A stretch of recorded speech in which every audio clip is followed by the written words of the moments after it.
University మంచి భవిష్యత్తు కోసం తెలుగు విద్యార్థులు ఇష్టపడే యూనివర్సిటీ. కాల్ 9059052378 9059052379.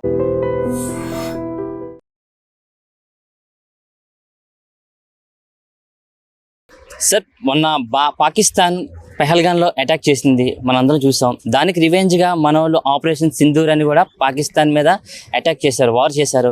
ఒక విశాఖవాసిగా మీకు ఎలా అనిపిస్తుంది సార్ అవన్నీ చూస్తుంటే?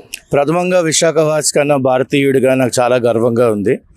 ఎందుకంటే వాళ్ళు ఫస్ట్ టైం మతం ప్రకారం చంపారు.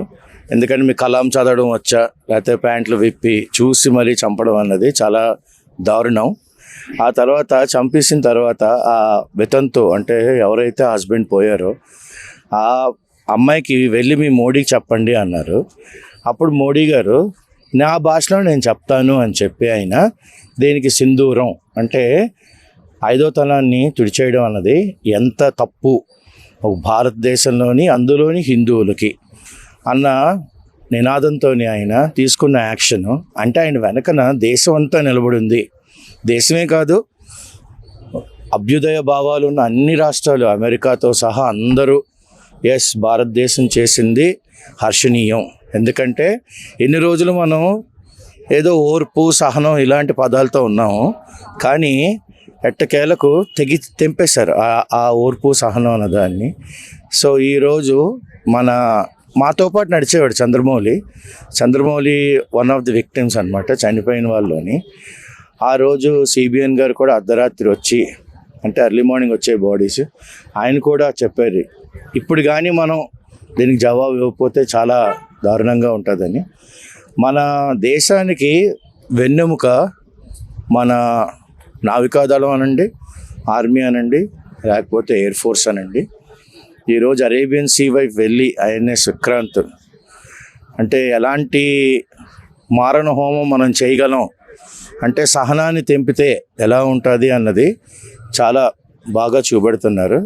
అండ్ అదే కాకుండా జనాలందరినీ కూడా మన వాళ్ళు రిక్వెస్ట్ చేస్తున్నారు ఏమంటే మీరు ఎక్కడైనా కానీ ఒక ఆర్మీ వాళ్ళు కదిలినా 10 వ్యాన్లు కదిలినా ఒక ఆర్మీ వాళ్ళు నడుస్తూనే వెళ్తున్నా మీరు వీడియోలు తీసి పెట్టకండి. ఎందుకంటే అది ఎనిమీ వాళ్ళకి అడ్వాంటేజెస్గా ఉంటుంది. సార్ ఒక పక్క పెహల్గాన్లో అటాక్ జరిగిన తర్వాత మావోయిస్ట్ టెర్రరిస్టులు కూడా అనడం జరిగింది వెళ్ళి మీ మోడీకి చెప్పుకోండి అంటే ఒక ఆడపిల్ల ఏమీ చేయలేని నిస్సహాయ స్థితిలో ఉన్న ఆవిడికి కూడా వీళ్ళు చెప్పడం జరిగింది. ఇప్పుడు అదే వీర మహిళల్ని అడ్డుపెట్టుకొని ఇప్పుడు ఆపరేషన్ సింధూర్ని అనే ఒక స్టార్ట్ చేయడం కాదు, దాన్ని కూడా పాకిస్తాన్ ఉగ్రవాదుల్లో ఒక ఒన్నులో వెనుక పుట్టించారు. దాన్ని మీరు చూస్తుంటే ఎలా అనిపిస్తుంది అంటే ఆడపిల్లలు ఏమీ చేయలేరు అనుకున్న వాళ్ళకి ఆడపిల్లలు తలుచుకుంటే ఏదైనా చేస్తారు అనే విధంగా మన భారతదేశం సంబంధించిన నరేంద్ర మోడీ గారు కావండి, ఆ ఆర్మీ టీం, నేవీ టీం వీళ్ళందరూ కూడా చేసిందని ఎలా చూస్తారు సార్ మహిళలు చేసిందని? అంటే ఇప్పుడు మనకి ఖురేషీ గారు ఆవిడ ఫుల్ కర్నల్ ఆవిడ ప్రెస్ మీట్లో మాడుతున్నారు చూడండి. మా అమ్మగారు ఝాన్సీ లక్ష్మీబాయి ఆర్మీలో ఉన్నారు, నేను ఫౌజీ బ్యాక్గ్రౌండ్ నుంచి వచ్చాను, మా అమ్మగారు ఆర్మీలో ఉన్నారు, మా నాన్నగారు ఆర్మీలో ఉన్నారు అని ఆ అమ్మాయి చెప్తుంటే అసలు ఆడపిల్లలకి ఆర్మీలో జాయిన్ అవ్వాలి అని ఒక ప్రేరేపణ వచ్చిందనమాట. అదే కాకుండా ఆడపిల్లని అంటే చంపేసి మొగుడిని నువ్వు వెళ్ళి మీ మోడీకి చెప్పు అంటే మోడీ గారు అందరూ అనుకున్నారు ఇదేంతో మళ్ళీ ఏదో చర్చలు లేదా మళ్ళీ శాంతియుతంగా మాట్లాడదాం అని అన్నట్టుగా ఉంది, కానీ మోడీ గారు అలా తీసుకోలేదు. నిన్న అనకూడదు కానీ leader of the opposition party ఏదో వాళ్ళ ఇంట్లో వాళ్ళని కొట్టేస్తున్నారు అన్నట్టుగా ఒక దయనీయమైన ఫేస్ పెట్టుకుని ఆయన ప్రెస్ మీట్కి రావడం అన్నది కూడా అస్సలు జనాల్లోకి సరిగ్గా వెళ్ళలేదు. ఎందుకంటే పోయింది మన భారతీయులు. ఎప్పటి వరకు లోపల ఎన్నైనా కొట్టుకోవచ్చు, కానీ అపోజిషన్ పార్టీ లీడరు చేస్తోంది మోడీ గారు మంచిది అని ఎక్కడ అంటలేదు, ఏదో వాళ్ళ ఇంట్లో మనుషులను కొట్టేస్తున్నారు అన్నట్టుగా. కానీ మనకి ఎక్కడెక్కడ టెర్రరిస్ట్ స్థావరాలు ఉన్నాయి పాకిస్తాన్ ఆక్యుపైడ్ కాశ్మీర్లో తెలుసు కాబట్టి వెళ్ళి ఆ స్థావరాలన్నింటినీ ధ్వంసం చేసి అక్కడ ఉన్న టెర్రరిస్టులు, జనాలు కాదు వాళ్ళు టెర్రరిస్టులు, వాళ్ళందరినీ చంపి ఒక సదుద్దేశం ప్రపంచానికి చెప్తున్నాం. ఒకవైపు నుంచి యూరప్ అంతా మీరు డైలాగ్ రండి, చైనా వచ్చి మేము వెనక నిలబడతాం, లేకపోతే అమెరికా మాత్రం ఒక్కటే ఓపెన్గా if you mess with India I'm going to be behind India and smash everybody అని ట్రంప్ చాలా అంటే బల్లగుద్ది మరీ గట్టి చెప్పారు ఆయన. దాన్ని హర్షించవచ్చు. ఇదే కాకుండా మిగతా అన్ని దేశాలు ఈరోజు వణుకు పుడుతున్నాయి. ఎందుకంటే మనం 3rd లార్జెస్ట్ ఎకానమీగా అయ్యే రోజు ఎంతో దూరంలో లేదు. సార్ భారత్ కి పాక్ కి మధ్య యుద్ధం జరుగుతుంది, మనం చూస్తున్నాం. దాడులు ప్రతి దాడులు కూడా అన్ని జరుగుతూనే ఉన్నాయి. ఇలాంటి సమయంలో మన వీర జవాన్లు కూడా మృత్యువాత చెందుతున్నారు, వీర మరణం పొందుతున్నారు. మీరు ఏమంటారు సార్ అని చూస్తుంటారు? అంటే జవాన్లు ఆర్మీలో జాయిన్ అయినప్పుడే వాళ్ళు చెప్తారు, మేము దేశం కోసం ప్రాణాలైనా వడ్డడానికి రెడీగా ఉంటాము అని. అలాగా మన నాయక్ నాయన ప్రాణం కోల్పోవడం అన్నది మనకు బాధాకరం. కానీ వాళ్ళు ఆర్మీలో జాయిన్ అయినప్పుడు వాళ్ళకి తెలుసు. అంటే అంటారు కదా, జననీ జన్మభూమిస్య స్వర్గాదపి గరీయసి అని. సో తల్లి కోసం పోవటం లేదు, జన్మభూమి కోసం పోతున్నారు వాళ్ళు. సో జన్మభూమి అన్నది మనం అంటే తెలుగులో అంటూ ఉంటారు చూడండి, సినిమాటిక్గా అంటలేదు నేను. తల్లి అన్న ఆవిడ మనల్ని నవమాసాలే మోస్తుంది, కానీ భూదేవి అన్నది మనల్ని జీవితాంతం మోస్తుంది. అలాంటి భూదేవి కోసం ప్రాణం వడ్డడం అన్నది అతను చేసుకున్న ఏ జన్మలోనో పుణ్యం. And at the same time government కూడా అతన్ని అనాథగా వదిలేదు. వాళ్ళ భార్యకి కానీ వాళ్ళ పిల్లలకు కానీ అందరికీ ఎంతో కొద్దిగా, అంటే అతన్ని భర్తీ చేయలేం కానీ ఆర్థికంగా అతనికి చాలా ఎన్నో సపోర్ట్ చేస్తుంది. అంటే ఇంత మహాత్యాగం చేసిన ఆ కుర్రాడికి నివాళులు అర్పించాలి. ఐ డ్రీమ్స్ ఛానల్ అన్నది ఈ యూనో మనకి అంటే భారతీయత, ఇండియన్నెస్, పేట్రియాటిజం అనేది ఈరోజు జనాలు అందరిలోని, అంటే irrespective of caste, creed, colour, gender, race, మనం భారతీయులమి అన్నది ఈ పహల్గామ్ అటాక్స్ తర్వాత తెలిసింది. ఇది హర్షణీయమైన విషయం. ఎందుకంటే చాలా ఛానల్స్ మీరేమంటారు అంటారు కానీ ఐ డ్రీమ్స్ ఒక్కటే అంటే జనాల్లోకి బాగా తీసుకొస్తుంది ఈ విషయాన్ని. ఇది హర్షించదగ్గ విషయం. ఇంత తెల్లవారుజామునే వచ్చి మీరు అందరిని అడుగుతున్నారంటే that shows your interest in the country also. And నేను నా పరంగా ఐ హోల్ హార్టెడ్లీ మనస్పూర్వకంగా మిమ్మల్ని హర్షిస్తున్నాను. సార్ పెహల్గామ్లో టెర్రరిస్టులు అటాక్ చేయడం జరిగింది. దానికి ధీటుగా భారత సైన్యం ఆపరేషన్ సింధూర్ అనేది కూడా చేసింది, దానిలో కూడా సక్సెస్ అయింది. ఒక భారతీయుడిగా మీకు ఎలాగనిపిస్తుంది సార్ ఇది చూస్తుంటే? నాకు భారతీయుడిగా మంచి గర్వంగా ఉంది. ఇది చాలా ఎప్పుడో చేయాలి, ఇప్పుడైనా చేయడం చాలా మంచిది. లేకపోతే ఇప్పుడు చిన్న చిన్న వాటి మీద మనం చాలా డబ్బు వెయిట్ చేస్తున్నాం. ఒకేసారి పాకిస్తాన్ కొట్టి మన భారత సత్తా చూపించాలని మోడీ, ఇది కేవలం మోడీ ఘనత మాత్రమే. ఇది మోడీ వివిధ దళాలకి ఫ్రీడమ్ ఇచ్చి మంచి ఎక్విప్మెంట్ సమకూర్చి ఈ 11-12 సంవత్సరాల్లో భారతదేశం అగ్రస్థానంలో నిలబెట్టిన ఘనత మోడీకి మాత్రమే దొరుకుతుంది. ఇది ఎప్పుడో చేయాలి, ఇప్పుడు చేసినందుకు భారతీయుడిగా గర్విస్తున్నాను. సార్ పెహల్గామ్లో అత్యంత దారుణంగా టెర్రరిస్టులు అటాక్ చేయడమే కాకుండా అక్కడ ఉన్న మహిళలు కూడా వెళ్ళి మీ మోడీకి చెప్పుకోండి, మమ్మల్ని ఎవరు ఏం చేయలేరని ఒక గర్వంతో అనడం జరిగింది.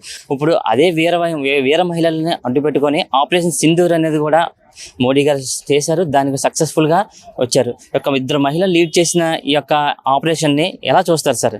భారతదేశం ఎంత శక్తివంతమైన దేశం అనేది ప్రపంచానికి మోడీ చూపించాడు. 2 లేడీస్తో పాకిస్తాన్ కొట్టించాడు. అంటే భారత్లో లేడీస్ కూడా అంత శక్తివంతమైనని ప్రపంచాన్ని చూపించాడు. వెళ్ళి మీ మోడీ చెప్పండి, భార్యలు ఎదుర్కొంటే భర్తలను చంపడం వెళ్ళి మీ మోడీ చెప్పాడు. అంటే ఆపరేషన్ సింధు అని పేరు పెట్టడం కూడా చాలా మంచి పరిణామం. దానివల్ల భారతదేశానికి మంచి పేరు వచ్చింది. సార్ పక్క భారత్ దాడులు ప్రతి దాడులు మనం చూస్తున్నాం. భారత్ పాకిస్తాన్ మధ్య దాడులు ప్రతి దాడులు జరుగుతూనే ఉంటున్నాయి. వీటి దాడులు ప్రతి దాడుల్లో భారత్ ఆర్మీ ఎంతోమంది సోల్జర్స్ వీరమరణం పొందుతున్నారు.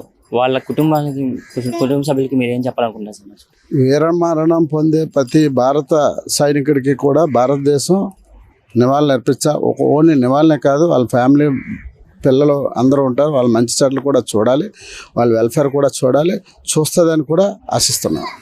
సార్ భారత్కి పాకిస్తాన్కి మధ్య వార్ జరిగింది, ఆపరేషన్ సింధూర్ అనే పేరుతో భారతదేశం పాకిస్తాన్ మీద దాడులు చేయడం జరిగింది. ఇవన్నీ చూస్తుంటే మీకు ఏమనిపిస్తుంది సార్?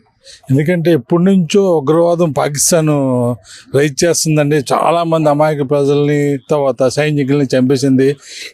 ఇదే లాస్ట్ అనిపించాలి. ఎందుకంటే పాకిస్తాన్లో ఉగ్రవాదం అనేది లేకుండా చేస్తే అది చాలా గొప్పతనం అండి. అమాయక ప్రజల్ని రక్షించాలి, కానీ ఉగ్రవాదులు మాత్రం ఎట్టి పరిస్థితుల్లోనూ క్షమించకూడదండి. వాళ్ళు పూర్తిగా నాశనం చేయాలని కోరుకుంటున్నాం. ప్రతి భారతీయుడిగా మేము కోరుకునేది ఏంటంటే ఉగ్రవాదం అనేది ఉండకూడదు. అమాయక ప్రజలు ఇందులో బలైపోతున్నారు. కాబట్టి మన మోడీ గారి నేతృత్వంలో సరైన ప్రధానమంత్రి ఉన్నారు కాబట్టి ఆయన నేతృత్వం వహించి మొత్తం తుడిచిపెట్టవలసిందిగా కోరుతున్నాం. ఎందుకంటే చావు అనేది అందరికీ వస్తుంది, మోడీ గారికి వస్తుంది, మాకు వస్తుంది, పాకిస్తాన్కి వస్తుంది. కానీ ఈ ఉగ్రవాద అమాయక పిల్లలు, చిన్న పిల్లలు, మనకు పుట్టే పిల్లల మీద పడుతుంది. దీన్ని మాత్రం పూర్తిగా నాశనం చేయాలని కోరుకుంటున్నాం సార్. టెర్రరిస్టులు పెహల్గాన్లో అటాక్ చేసి మహిళలకు సంబంధించిన వాళ్ళ భర్తలందరినీ చంపేయడం కాకుండా వాళ్ళందరినీ కూడా వెళ్ళి మీ మోడీకి చెప్పుకోండి అంటే ఏమీ చేయని నిస్సహాయ స్థితిలో ఉన్న ఆడపిల్లల్ని ఇలాగ అవమానకరంగా చేశారు. దానికి దీటుగా అదే వీర మహిళలతో ఇప్పుడు పాకిస్తాన్ యొక్క ఉగ్రవాద స్థావరాల మీద దాడి చేయించి ఆపరేషన్ సింధూర్తో సక్సెస్ అయ్యి మళ్ళీ వీర మహిళలు తిరిగి మళ్ళీ కంబ్యాక్ అవ్వడం కూడా జరిగింది. ఇవన్నీ చూస్తుంటే ఏమనిపిస్తుంది సార్? ఒక మహిళలు ఇంత పెద్ద విజయం సాధించడం ఎలా అనిపిస్తుంది సార్? ఇది ఈ రోజు కాదండి కార్యక్రమం. డాక్టర్ బాబాసాహెబ్ అంబేద్కర్ ఏర్పాటు చేసిన రాజ్యాంగంలో ఆడవాళ్ళ అందరికీ కూడా సమాన హక్కులు కల్పించారు. ఈరోజు ఈ స్వతంత్రం వచ్చి 4 మహిళలు వచ్చి మేము కూడా పోరాటంలో ఉంటాం, మేము మగవాళ్ళకి ఏమి తక్కువ కాదు, అన్యాయం జరిగితే మేము కూడా పోరాటం చేస్తామని ఇది మోడీ గారి నేతృత్వంలో జరిగిందని చాలా సంతోషం అండి. మేము ఒక వీర మహిళలు చేసిన దానికి గర్వించదగ్గ విషయం, చాలా గొప్పది. ఎందుకంటే స్త్రీ అనేది లేకపోతే మనం అందరం మగవాళ్ళు అనేది లేరు. ఈ స్త్రీ ఉద్యమంలో మొట్టమొదటి పోటీ చేస్తుందంటే ఇంకా ఇంకా ఇంకా జీవితాంతం కూడా ఈ స్త్రీలదని నేను కోరుకుంటున్నాను సార్. సార్ ఇప్పుడు ప్రతి దాడులు మనం చూస్తూనే ఉన్నాం. బోర్డర్లో ఎంతో మంది సైనికులు వీరమరణం పొందుతున్నారు. ఇవన్నీ చూస్తుంటే వీరమరణం పొందిన సైనికులకి ఏం చెప్పాలనుకుంటున్నారు సార్? వాళ్ళ కుటుంబ సభ్యులందరికీ కూడా వాళ్ళందరూ కూడా అంటే మాకు అవకాశం రాలేదు, మీ పిల్లలకి ఆర్మీలో సేవ చేయడానికి వచ్చింది కాబట్టి మీరు ఇట్టి పరిస్థితుల్లో కూడా మీ పొట్టతో వదులుకోకండి. మరణం అనేది తథ్యం కాబట్టి ఈ దేశం కోసం పోరాడి చనిపోతున్నారు కాబట్టి మీరు ఎట్టి పరిస్థితుల్లో కూడా మోరల్గా డౌన్ అవ్వకుండా కోరుకుంటున్నాను. నిజంగా ప్రస్తుతం ఉన్నటువంటి సమాజం దేనికి ప్రయారిటీ ఇస్తుంది? ఆర్థిక సంబంధాల చుట్టూ మాత్రమే తిరుగుతుంది. మళ్ళీ ఎన్నికలంగానే చాలా విరక్తి కలుగుతాం.